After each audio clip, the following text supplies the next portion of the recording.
Most countries now, Mexico, Peru, Brazil, we all have programs where the government subsidizes mothers, gives mothers a stipend for sending their kids to school, for having them vaccinated, and for making sure there's a school lunch of some sort.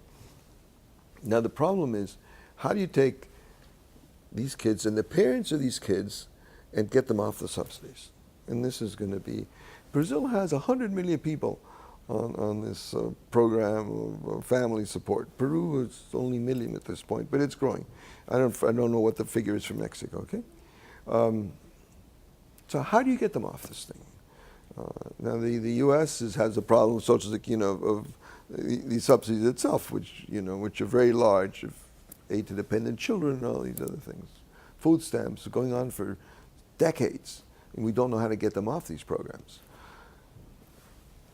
In the context of countries like Peru, most of these people that are on these programs do not have high school education, no certificate. Maybe some of them will have elementary school certificate. So one thing you need to do, is to certify their level of capability. The other thing you need to do is determine what their mixture of their abilities are like. You can't force them all to be entrepreneurs. Some of them are going to go broke doing this, right?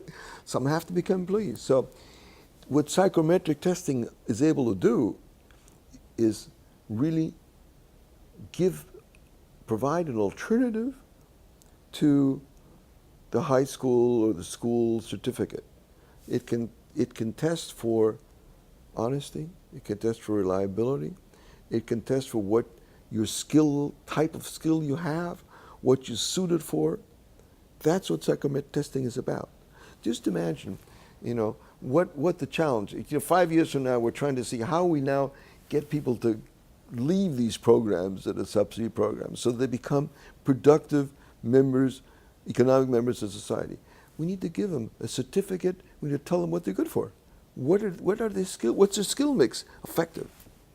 Well, that's what you do with psychometrics.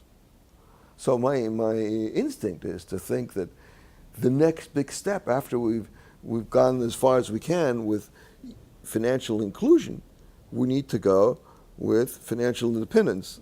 That involves making these people able to work on their own. How do we do that? Well, if you don't have some kind of educational certificate, how's anybody going to know that they should employ you? But if you have a psychometric test that says they're reliable, I've got an alternative to a high school certificate, right? I have something that says to me, this guy's reliable.